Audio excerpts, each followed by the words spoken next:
The rain pattered softly against the rusted minivan's roof, a gentle drum beat in the pre-dawn darkness. Eleanor Barnes opened her eyes, not startled awake, but simply done with pretending sleep would return. She glanced at the digital watch on her wrist. 5:45 a.m. Too early to face another day. Too late to salvage any meaningful rest. In the dim light filtering through the foggy windows, she observed the sleeping forms beside her. Charlie, her 10-year-old son, was curled into a tight ball, his breathing carrying that slight raspy quality that always made her heart clench. Rusty, their small terrier mix, lay stretched across Charlie's feet, a self-appointed guardian. Eleanor sat up carefully, trying not to disturb either of them. The makeshift bed consisted of blankets folded atop a flattened back seat, their possessions neatly organized in plastic containers along the sides. 4 months living in this 1998 Dodge Caravan, and she had refined the art of mobile living to a heartbreaking science. She reached for the small plastic case containing Charlie's asthma medication.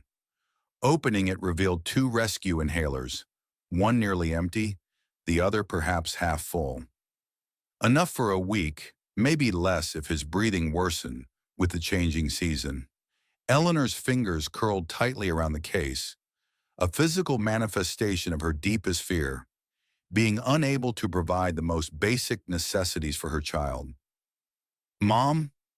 Charlie's voice came soft and clear, his eyes, so much like her own, blinking awake. "I had the house dream again." Eleanor set the medication aside, smoothing back his unruly brown hair. "Tell me about it, sweetheart."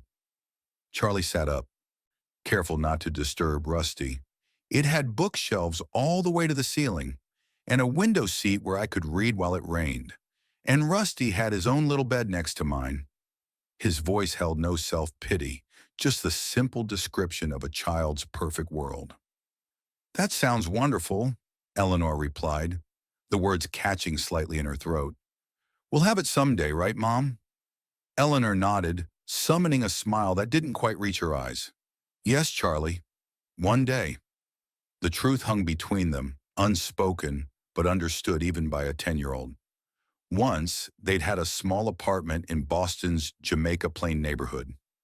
Eleanor had worked as a house manager for wealthy families in Beacon Hill, cleaning and organizing the lives of people who barely acknowledged her existence. The work had paid well enough until Charlie's asthma attacks began requiring emergency room visits. The medical bills accumulated, then the pandemic hit, and her wealthy employers suddenly decided professional cleaning services were unnecessary risks. 3 missed rent payments later, they found themselves with nowhere to go. Outside, the world was beginning to lighten. Their morning routine unfolded with practiced efficiency, using the gas station restroom before the morning attendant arrived, brushing teeth with bottled water, changing into fresh clothes pulled from their carefully rationed clean supply. "Library today?" Charlie asked, his eyes brightening at the prospect. "After I checked something at the pawn shop," Eleanor replied, folding their blankets with military precision. The Victorian brooch had been a fortuitous find, spotted in a church donation bin when Eleanor had been searching for winter clothes. Its tiny seed pearls and silver filigree spoke of quality craftsmanship, something her years working in wealthy homes had taught her to recognize instantly. Martha Sullivan, the 70-year-old owner of the auto repair shop where Eleanor parked at night, nodded as they emerged into the morning light. "Sleep okay?" she asked, her weathered face kind beneath her practical gray bob. "Yes, ma'am," Charlie answered politely. Martha had been allowing them to park behind her shop for the past month, ever since she discovered Eleanor trying to clean the van's windows in her lot one morning.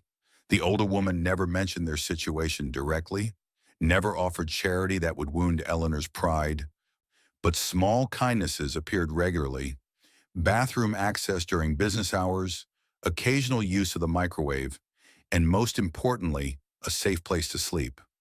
"Got something for you," Martha said, reaching into her pocket.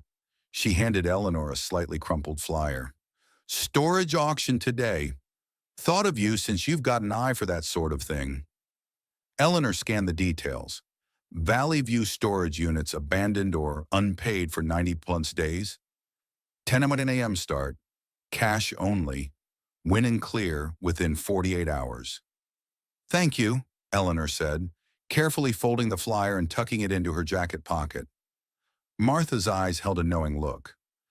My herald used to say, opportunity doesn't always wear a fancy dress. Sometimes it comes looking like hard work. Joseph Levine's pawn shop sat between a laundromat and a discount grocery store.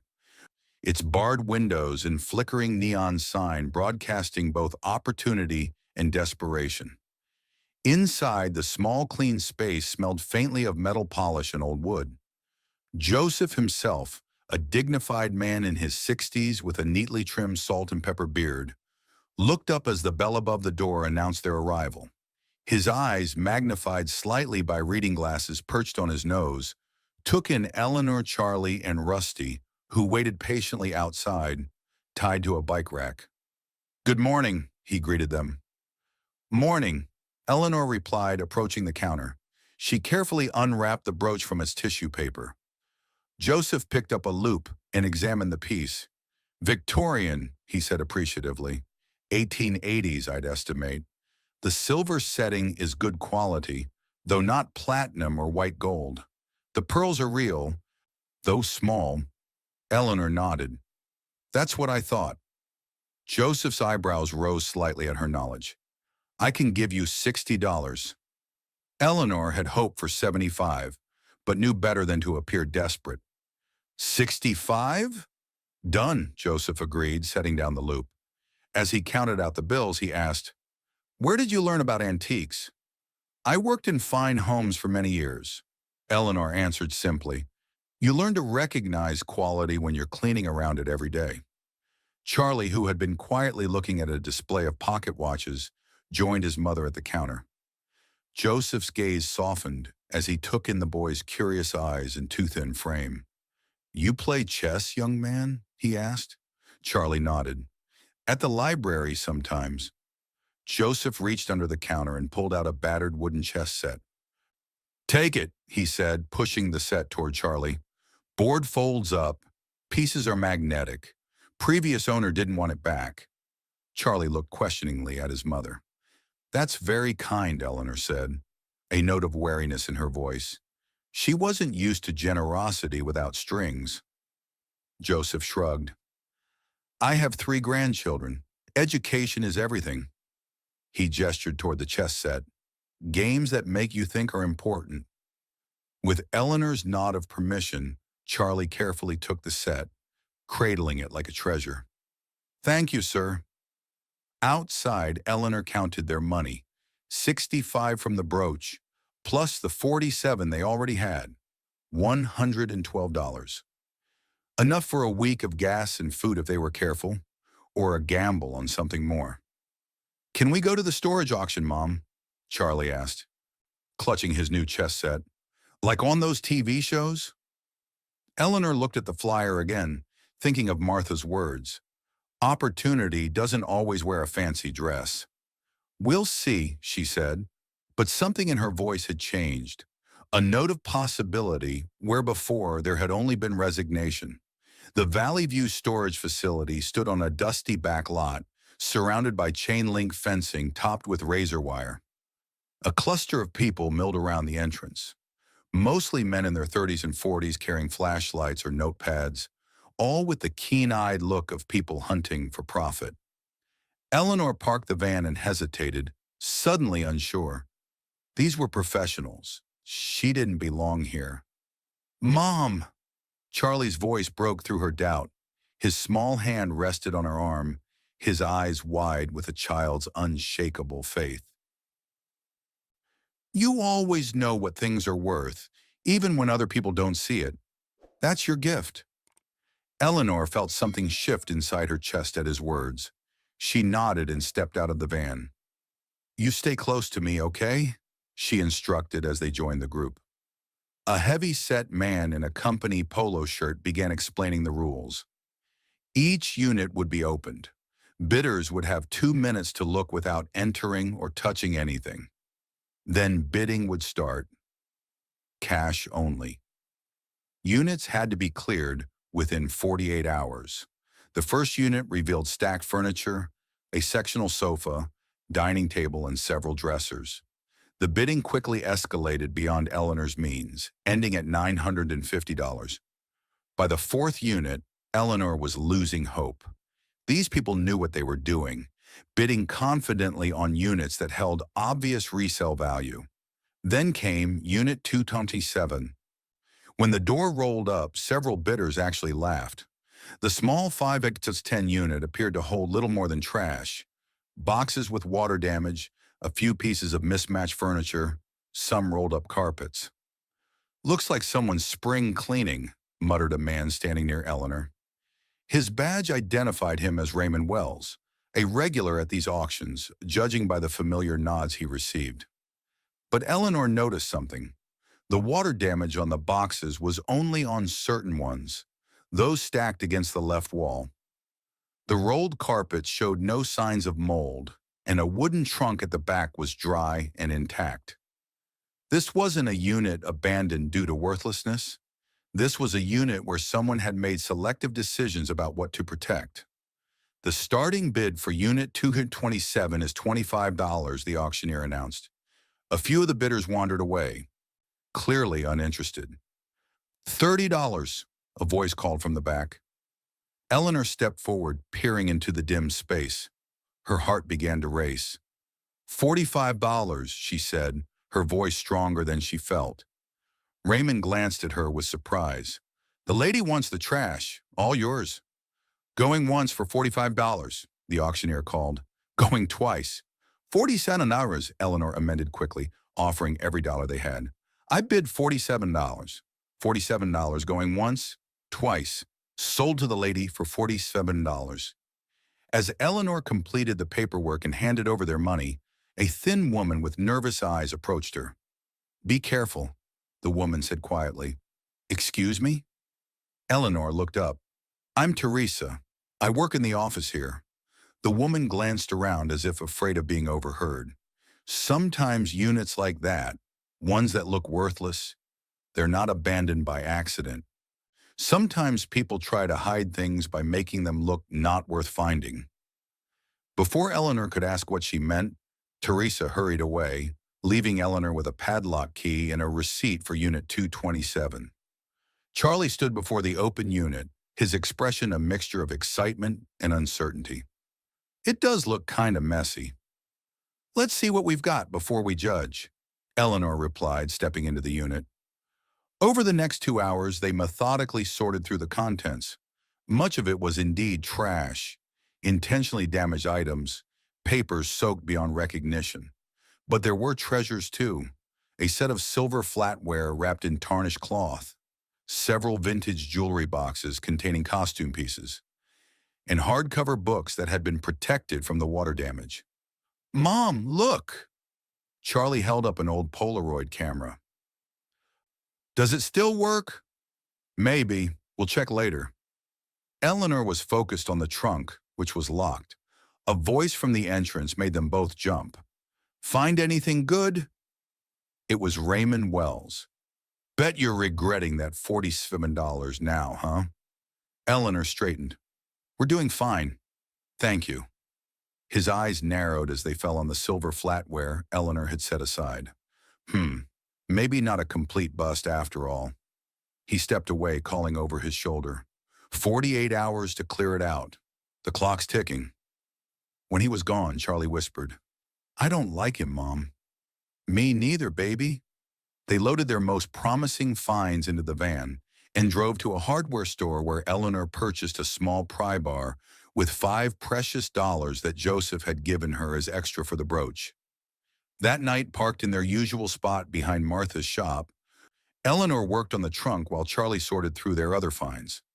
"Mom, these books are really old," he said, carefully turning the pages of a leather-bound volume. "This one's from 1932. With a final effort, the trunk's lock gave way. Eleanor sat back, wiping sweat from her forehead, then slowly raised the lid. Inside lay a carefully organized collection: jewelry boxes, sealed envelopes tied with faded ribbon, a folded American flag in a triangle display case, and newspaper clippings preserved in plastic sleeves. Eleanor lifted out one of the clippings. The headline read, "Thornfield Estate Valuation Exceeds Expectations." The article, dated 1985, discussed the art collection of William Thornfield, described as one of the city's premier art dealers and collectors. "Who's William Thornfield?" Charlie asked. "I don't know," Eleanor murmured, setting the clipping aside and picking up one of the jewelry boxes. Inside was a gold locket on a delicate chain. Eleanor opened it to find a tiny photograph of a young woman with a gentle smile and intelligent eyes. On the back of the locket was an engraving: "To Amelia, forever yours, W." Charlie had opened another box, revealing a velvet pouch. "Mom, look." The pouch contained a key with a numbered tag. Box 724. "A safe deposit box," Eleanor whispered. As they continued their exploration, a narrative began to emerge. Amelia Harrison had been William Thornfield's personal assistant, and possibly more, based on the intimate tone of several sealed letters they found. She had disappeared in 1984, and according to another newspaper clipping, had been declared legally dead 7 years later. But the most intriguing item was a journal entry torn from a diary and preserved separately. "If anything happens to me, the proof is secured. Box 724 contains everything needed to expose the truth. William trusted me with his legacy, not Stephen. S has always resented this and will do anything to claim what he believes is his. I've arranged a failsafe.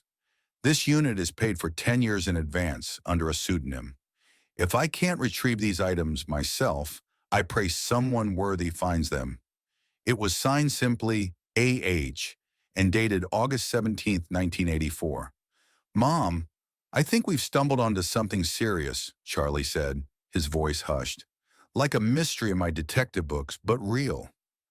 "Mysteries in real life can be dangerous, Charlie," Eleanor replied, carefully replacing the items in the trunk. "Tomorrow we need to do some research." That night, as Charlie slept, Eleanor stared at the ceiling of their van, the locket clutched in her hand. For the first time in months, she felt a spark of hope, not just because of the potential value of what they'd found, but because of the story emerging from that forgotten storage unit, a story about a woman who had disappeared while trying to protect something precious. Much like Eleanor herself, the Central Library of Los Angeles stood like a temple of knowledge against the morning sky, its Art Deco facade a reminder of more elegant times. For Eleanor and Charlie, it served as both sanctuary and resource, a place with free internet access, clean bathrooms, and librarians who didn't eye them suspiciously when they stayed for hours. Remember, we're looking for information on William Thornfield, Amelia Harrison, and anything about an art collection or estate dispute in the mid-1980s, Eleanor instructed as they settled at adjacent computer terminals. Charlie nodded seriously, typing with the proficiency of a much older child. His intelligence had always been evident, even as a toddler. He'd shown a gift for patterns and memory that had both delighted and worried Eleanor. Delighted because she recognized his potential, worried because she feared their circumstances would suffocate it. An hour of searching yielded promising results. William Thornfield had indeed been a prominent art dealer in Los Angeles from the 1960s until his death in 1983. His collection, particularly his Impressionist paintings, had been valued in the millions. After his death, the estate had passed to his business partner and nephew, Stephen Thornfield, in what the Los Angeles Times had described as an unexpected development that surprised many in the art world. "Mom, look at this," Charlie said. He'd found an Archive Society page photo showing William Thornfield at a gallery opening. Beside him stood a woman whose face matched the locket photograph, Amelia Harrison, identified in the caption as personal assistant. "She's pretty," Charlie observed. "And young," Eleanor added. "She'd have been in her late 20s here. and he looks about 60. Further searching revealed that Amelia Harrison had vanished without a trace in September 1984, almost exactly a year after William Thornfield's death. The disappearance had generated some press at the time, with Stephen Thornfield quoted as saying she had been distraught after his uncle's death and that he feared she may have taken her own life. But one article, buried deep in their search results, hinted at something more complex. Written by investigative journalist Diane Cooper for the now-defunct LA Examiner, it raised questions about Harrison's disappearance and its timing, just days before a scheduled audit of the Thornfield Gallery's financial records. The article quoted an anonymous source suggesting that Amelia had discovered discrepancies in the gallery's accounts after William's death. It concluded with a tantalizing line. Miss Harrison's disappearance may have silenced her, but questions about the Thornfield estate linger. Can we find this Diane Cooper person? Charlie asked. Eleanor performed a new search. Looks like she's still around. She writes a blog about Los Angeles history and politics. She scribbled down the contact information. This might be our best lead. As they gathered their research, Eleanor noticed Charlie's breathing. The slight wheeze had returned, more pronounced than that morning. Your inhaler? She asked, trying to keep the worry from her voice. Charlie reached into his pocket, producing the blue rescue inhaler that was their constant companion. He took 2 puffs, his small chest expanding as he held his breath for the required count. I'm okay, he said after a moment, but the pallor of his face told a different story. Let's get some lunch, Eleanor said, forcing brightness into her tone. They couldn't afford to eat out, but she'd packed sandwiches and apples. A picnic in the library's courtyard would give Charlie fresh air and a chance to rest. As they left the library, Eleanor felt a prickle at the back of her neck. Glancing around, she spotted a black sedan parked across the street, its driver obscured by tinted windows. When she looked again a moment later, the car was pulling away. That evening, parked behind Martha's shop, Eleanor composed an email to Diane Cooper. She kept it simple and direct. Ms. Cooper, I recently came across some items belonging to Amelia Harrison, the woman who disappeared in 1984 after working for William Thornfield. Your article from that time raised questions about her disappearance in the Thornfield estate. I believe I may have found evidence supporting your suspicions. Would you be willing to meet? The reply came faster than she expected. Just 20 minutes later. Intrigued. Coffee tomorrow, 10 a.m. at Figaro on Vermont. I'll be wearing a red scarf. Diane. As Charlie drifted to sleep, Eleanor noticed a black sedan passing slowly by the shop.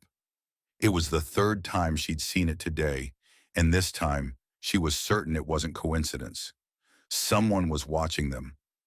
After dropping Charlie with Martha, Eleanor drove to Figaro's cafe, taking a circuitous route to ensure she wasn't followed. She'd chosen her best outfit, black pants, a navy blouse without visible signs of wear, and a cardigan to hide the fraying cuffs. She spotted Diane Cooper immediately. The journalist sat alone at a corner table, a red scarf draped around her neck, a notebook open before her. In her mid-60s, Diane had the sharp, observant eyes of someone who had spent a lifetime uncovering secrets. Ms. Cooper, I'm Eleanor. The older woman looked up. Please sit. I've ordered coffee for 2. I hope that's all right. Eleanor sat, grateful that the woman had chosen a relatively inexpensive cafe. Even so, she hadn't budgeted for eating out. Thank you for meeting me. Your email mentioned Amelia Harrison. That's a name I haven't heard in quite some time. Diane's voice was rich and measured. You said you found something? Yes, but first, how much do you remember about her case? Enough to know it wasn't what Stephen Thornfield claimed it was. Amelia Harrison wasn't suicidal. She was methodical, intelligent, and utterly devoted to William. After he died, she was determined to protect his legacy. She paused as the waiter delivered their coffee. Now, what exactly have you found? Eleanor. Eleanor took a deep breath and explained about the storage unit auction, the trunk, and its contents. She showed Diane several photos on her phone, images she'd taken of the journal entry, newspaper clippings, and photographs. Diane listened without interruption. When Eleanor mentioned the safe deposit box key, the journalist let out a low whistle. "Box 724, Diane murmured. "Did you try to access it?" Eleanor shook her head. "I don't know which bank it belongs to, and even if I did, I wouldn't have the authority." "Smart, very smart." Diane tapped a manicured nail against her coffee cup. "The tag might indicate First National. They were William's bank of choice." She studied Eleanor. "Why are you telling me this? What do you want?" "I want the truth," Eleanor finally said. "These belongings, they tell a story that someone tried to bury. Amelia Harrison disappeared, but her things were carefully preserved. She matters." She paused, choosing her next words carefully. "And if there's monetary value to all this, a reward or even historical significance that could be profitable. I'm not going to lie to you. I need money. My son and I live in our van. He has asthma. So yes, if there's a reward or if some of these items are valuable, I would gratefully accept compensation. But that's not why I contacted you. I contacted you because your article was the only one that questioned the official story." Diane nodded, respect dawning in her eyes. "Let me be direct. I've been chasing the Thornfield story for decades. Stephen Thornfield is now in his 70s, still running what's left of the gallery, still respected in the art world. But I've always believed he stole from his uncle, both financially and in terms of his rightful legacy, which should have gone to Amelia." "I believe so too," Eleanor said. "There were rumors that William had changed his will shortly before his death, leaving Amelia a significant portion of his estate, particularly his personal art collection. But when he died, Stephen produced a will leaving everything to him. Amelia contested it quietly at first, through legal channels. Then she vanished. You think Stephen was involved in her disappearance? I think Amelia Harrison discovered proof of Stephen's embezzlement from the gallery. I think she was preparing to expose him when she disappeared, and I think she was smart enough to leave insurance behind, which may be exactly what you found." Diane closed her notebook. "I want to help you pursue this, but you need to understand something. The Thornfields are powerful, with connections throughout the city. If Stephen discovers what you found, he won't hesitate to come after it. And you." A chill ran down Eleanor's spine. "Why would he care after all these years? This isn't just about legal consequences. It's about legacy and reputation. Stephen's entire life has been built on his status as William's heir and the prestige of the Thornfield collection. If evidence emerges that he stole that position, that he potentially had something to do with Amelia's disappearance, it would destroy him." She leaned forward. "Are you prepared for what that might mean for you and your son?" Eleanor hesitated. The weight of what she'd discovered suddenly felt much heavier. She'd been focused on the potential value of the items, on the mystery of Amelia Harrison. But now Diane was suggesting something darker, that these decades-old secrets could still be dangerous. "I need to think," she said finally. "Of course." Diane reached into her purse and produced a business card. "My personal cell is on the back. Call me when you decide. In the meantime, be careful with what you found. Don't show it to anyone else." That night, after Charlie had fallen asleep in their makeshift bed, Eleanor stared at the ceiling of their van, the locket clutched in her hand, the weight of their discovery pressed down on her. Whatever was in that storage unit, it wasn't just valuable, it was potentially dangerous. Her phone chimed with a text from an unknown number. "The items from Unit 227 have significant value. $5,000 cash, no questions asked. Reply if interested." She stared at the message, her hands trembling. How had they found her? How did they know about the storage unit? As she tried to process this new development, another text arrived, this one from Martha. "Eleanor, a man came looking for you today. Expensive suit, said he's from a law firm representing the owner of some items you'd found. Left his card. Gregory Price, attorney at law. I didn't like his manner. Very insistent. Asked about the boy. Be careful. Eleanor's blood ran cold. They knew about Charlie. She dialed Diane's number. I'm in, she said when the journalist answered. But we need to be careful. I think I was followed today, and now I'm getting texts offering money for the items. And someone visited Martha, asking about Charlie. Not surprised, Diane replied, her voice grim. Meet tomorrow, 3 p.m. My apartment is safer than public. Address to follow. After hanging up, Eleanor sat in the dark van, listening to Charlie's steady breathing and Rusty's occasional snuffles. Whatever path lay ahead, she couldn't expose her son to any more risk than he already faced daily. But neither could she ignore the chance to uncover the truth and perhaps change their circumstances in the process. Tomorrow they would take the next step in Amelia Harrison's decades-old treasure hunt. Diane Cooper's apartment was not what Eleanor had expected.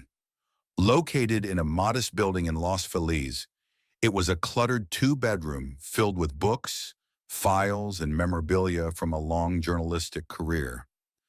I've made some calls, Diane said once they were settled. First National Bank was absorbed by Western Union Banking about 15 years ago. All their safe deposit boxes were transferred. If Box 724 still exists, it would be at their downtown branch. Can we access it? Eleanor asked. That's the challenge. The box would be in Amelia's name, or possibly a pseudonym given her precautions. Without documentation proving your right to access, they won't open it. Diane sipped her tea thoughtfully. But I have a contact there, a former source who's now in management. He might be willing to at least confirm if the box exists and who can legally access it. Charlie, with Rusty on a leash beside him, had been quietly listening while nibbling a cookie. He suddenly spoke up. Like in spy movies? But how would Mr. Thornfield know about the storage unit? Good question, Diane replied, smiling at the boy. Eleanor, did you use a credit card at the auction or show ID? Cash only, but yes, I had to show my ID for the paperwork. And that woman, Teresa, who works there, she seemed to know something about the unit. Interesting, Diane jotted something in her notebook. If Stephen has been monitoring any activity related to Amelia or that storage unit, your name might have triggered an alert. Over the next 2 hours, they carefully cataloged every item from the storage unit that Eleanor had brought. Diane photographed everything, created a detailed inventory, and stored digital copies on an encrypted drive. Insurance, she explained. If anything happens to the originals, we have backup. By noon the next day, they had a breakthrough. Diane's contact confirmed that Box 724 still existed at Western Union Banking's downtown branch. It was registered to Amelia Harrison and had been paid up for 50 years in advance, an unusual arrangement that had been grandfathered in when First National was acquired. He can't tell us what's in it without a court order, Diane explained, but he did verify something interesting. It's been accessed recently. Recently? Eleanor frowned. How is that possible if Amelia disappeared in 1984? Someone with power of attorney or legal authority. My contact promised to look into who accessed it and when. They spent the afternoon combing through the storage unit items again, this time with fresh eyes. What had they missed? What could be so damaging that Stephen Thornfield would send his attorney to make threats? It was Charlie who made the breakthrough. He had been playing with the old Polaroid camera they'd found, turning it over in his hands while Rusty watched attentively. Mom, there's something inside, he said, holding up the camera. I opened the film compartment and found this. It was a small key, similar to the safe deposit box key, but without a tag or number. Inspired, they began examining every item again, looking for hidden compartments or concealed objects. In the back of a tarnished silver picture frame, they found a folded document pressed between the backing and the photograph, a copy of what appeared to be a will, signed by William Thornfield just 2 weeks before his death. The document named Amelia Harrison as the primary beneficiary of his personal art collection and a substantial portion of his estate. It was witnessed by a Dr. Margaret Winters and a James Elliott, with the stamp of a notary public clearly visible. This is it, Diane breathed. This is what Stephen has been afraid of all these years. A later will that superseded the one he used to claim the estate. But it's just a copy, Eleanor pointed out. A copy with names of witnesses and a notary, all of whom could potentially be found in question, Diane replied. And the original, she held up the small key Charlie had discovered. I'm betting Amelia hid it somewhere else, somewhere Stephen hasn't found. As the implication sank in, Eleanor's phone chimed with another text message. Final warning, $10,000. Meet at Mitchell Legal Offices tomorrow at 9:00 a.m. Bring all items from Unit 227. No police, no journalists. After this, legal action begins. That evening, they met with Diane's attorney friend, Alexandra Diaz, in her downtown office. She specialized in estate disputes and had built a reputation for taking on powerful interests on behalf of disenfranchised clients. This copy of the will is significant, especially with named witnesses. If we can locate Dr. Winters or Mr. Elliott, we might be able to establish the existence of the original. And if we can't, Eleanor asked, then we use what we have, this copy, the journal entry indicating Amelia's fear for her safety, the photographs establishing her close relationship with William Thornfield, and the fact that Stephen and his attorney have shown such interest in retrieving these items. 3 days passed in a whirlwind of legal preparations and investigative work.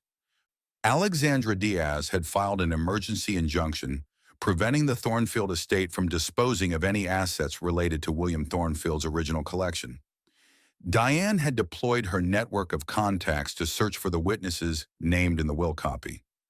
Meanwhile, Gregory Price had escalated from text messages to voicemails, his tone shifting from offers to veiled threats. Miss Barnes, this is Gregory Price. My client is prepared to be generous despite your refusal to communicate. However, I feel obligated to inform you that possession of stolen property is a criminal offense. Additionally, we have concerns about the living conditions you're providing for your minor son. Child Protective Services takes such matters very seriously. The mention of Child Protective Services had struck Eleanor like a physical blow. It was her deepest fear that Charlie would be taken from her because of their circumstances. On the fourth morning, Diane arrived with news, her eyes bright with excitement. I found Dr. Margaret Winters, she announced. She's living in a retirement community in Silver Oaks. 86 years old and sharp as a tack. Dr. Margaret Winters received them in her private apartment, a space filled with books, medical journals, and surprisingly modern art. Despite her advanced age, she carried herself with the confidence of someone who had spent a lifetime making difficult decisions. You must be Eleanor Barnes, Dr. Winters said, her keen eyes taking in Eleanor's appearance. And this young man must be Charlie. Thank you for seeing us, Doctor, Eleanor said. Please call me Margaret. Doctor makes me feel like I should be checking your blood pressure. She smiled warmly. Amelia would have liked you. She had a good eye for character. Over the next hour, Margaret shared the true story of William and Amelia's relationship. Not romantic, but a deep bond of mentor and protege. William had discovered Stephen's embezzlement shortly before his death and changed his will to protect his personal collection from his nephew's greed. What I did keep was this, Margaret said, reaching for a small drawer in the table beside her and withdrawing an envelope. A letter Amelia gave me for safekeeping, to be opened only if something happened to her. Inside was a handwritten letter from Amelia Harrison, dated September 2nd, 1984, just days before her disappearance.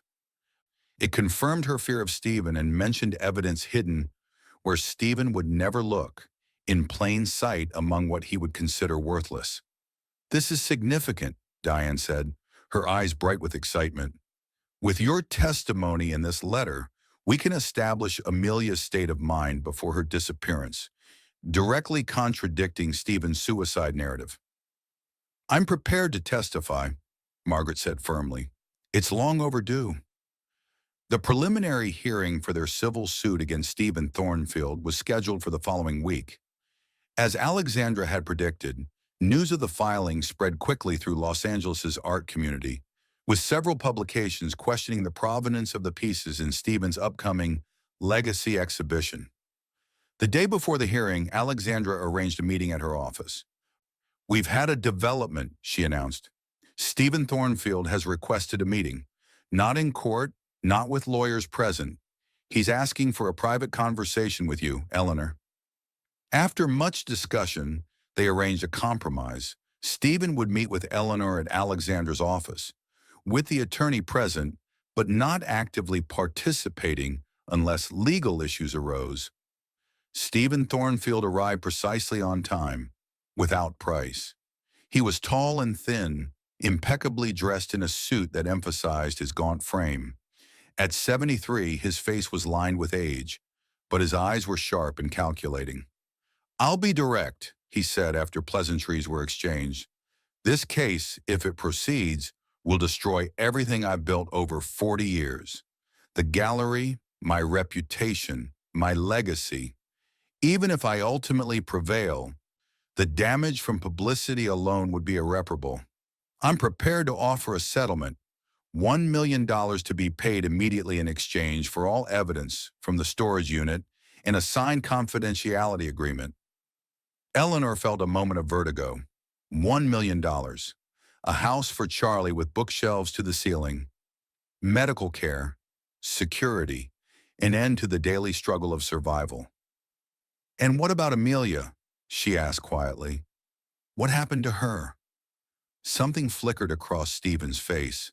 Not guilt exactly, but a complex emotion Eleanor couldn't quite name. "I had nothing to do with Amelia Harrison's disappearance," he said, his voice lower. "Whatever you may believe, whatever your evidence suggests, I never wished her harm." "But you took what was rightfully hers," Eleanor pressed. "You erased her from your uncle's legacy." Stephen's jaw tightened. "I sold only what was necessary to keep the gallery operational, to preserve the core collection, to honor William's vision." "William's vision was for Amelia to inherit," Eleanor said firmly. Stephen was silent for a long moment, his gaze drifting to the window. Finally he spoke, his voice barely audible.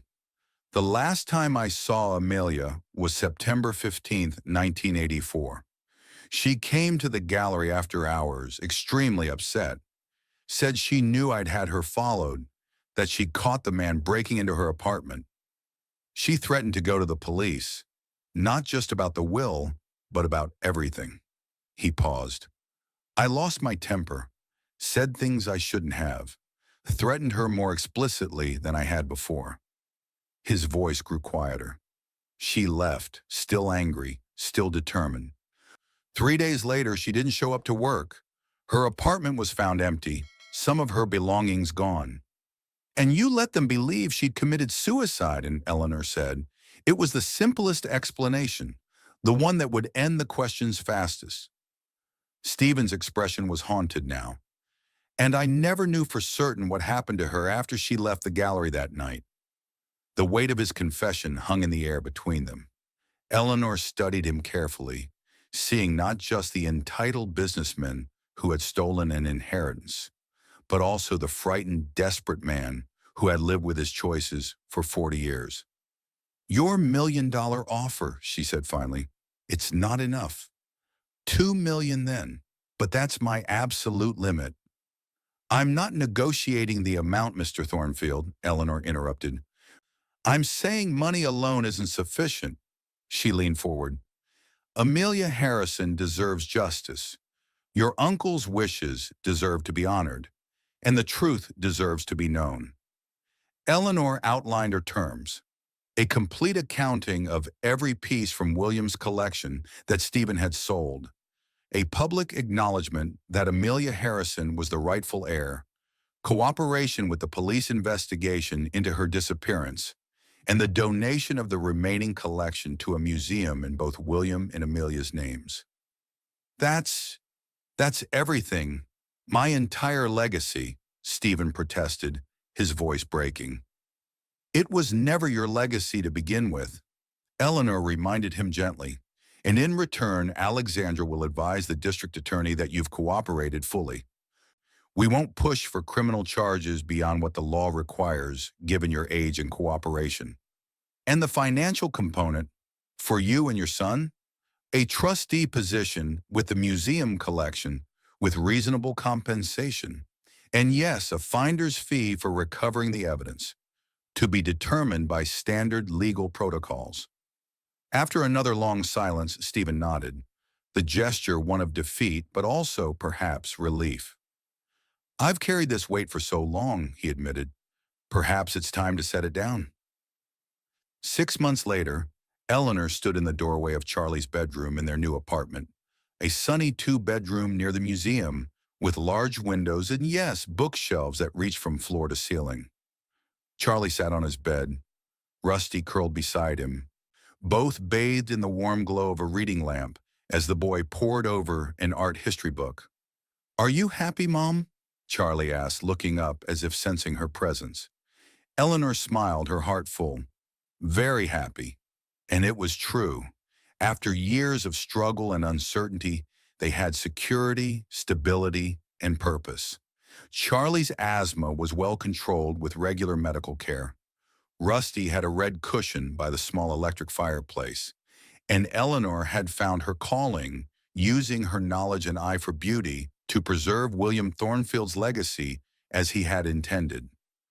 The next day, while cataloging a newly restored painting for the Harrison Thornfield wing, Eleanor discovered something tucked into the frame's backing, a small leather diary with a lock that matched the key Charlie had found in the Polaroid camera. Inside were Amelia's personal thoughts, her love for William's collection, her fears about Stephen, and her determination to protect the art. The final entry, dated September 16, 1984, read, "I've secured the original will and evidence of S's embezzlement. I've spread the proof across multiple locations. Even if some is found, not all will be lost. I'm meeting Jay tomorrow. He's agreed to help me expose everything. This will be my final entry until justice is done. If anyone finds this diary, please know that art belongs to everyone, not just those wealthy enough to own it." That was William's dream, art accessible to all. Someday, perhaps. The entry ended there, the final words of a woman who had disappeared the very next day. With the diary as new evidence, the police investigation intensified. 3 weeks later, they made a discovery that answered the 40-year mystery. Human remains were found buried in the foundation of a building that had been constructed in late 1984, on land once owned by a subsidiary of the Thornfield Gallery. DNA testing confirmed it was Amelia Harrison. Gregory Price, confronted with forensic evidence linking him to the site, finally confessed. He had been more than Stephen's attorney. He had been his fixer. Price admitted to following Amelia on Stephen's orders, breaking into her apartment, and ultimately confronting her after she left the gallery that night. A struggle had ensued, and Amelia had fallen, striking her head. Price had panicked and buried her body at the construction site. Stephen, though he maintained he had never ordered her death, was charged as an accessory after the fact. Given his age and cooperation, he was sentenced to house arrest and substantial financial restitution. He would spend his final years watching from afar as Eleanor fulfilled William and Amelia's vision for the collection. In the coming months, Eleanor established the Harrison Youth Art Program, bringing children from underserved communities to experience the museum. Each Saturday morning, the gallery filled with young voices, curious eyes, and sometimes Charlie leading tours of his mom's art collection. On the anniversary of finding the storage unit, Eleanor sat alone in the gallery after hours, gazing at a newly installed photograph of Amelia Harrison that now hung at the entrance to the collection.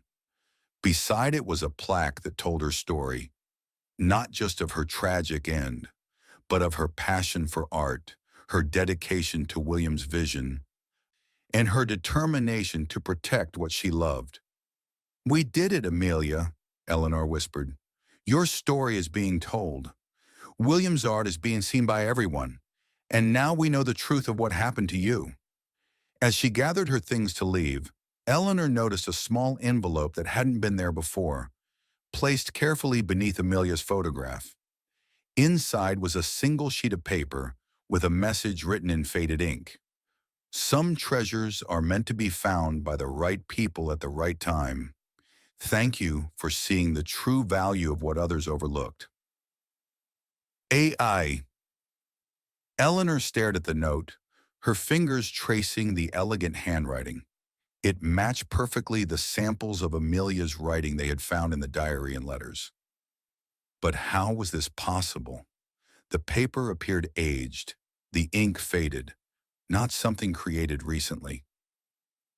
Later investigation would reveal that the note had been part of Amelia's insurance, one final message she had written and hidden within another painting, only to be discovered during the restoration process and mistakenly attributed to a mysterious appearance. But in that moment, standing alone in the gallery with Amelia's photograph gazing down at her, Eleanor felt a profound connection across time. One woman who had fought to protect beauty and truth, reaching out to another who had finally completed her mission. She carefully tucked the note into her pocket and walked out into the warm evening light, where Charlie and Rusty waited to walk home together, no longer homeless, no longer desperate, but forever changed by the treasures they had found, both material and spiritual. In the end, Eleanor reflected, the greatest treasure hadn't been the art or the money or even the justice they'd won. It had been the awakening of something within herself, the certainty that she could fight for what mattered, that she could transform not just her own life, but the lives of others, that she could see value where others saw only worthlessness. That was Amelia's true legacy, and now it was hers as well.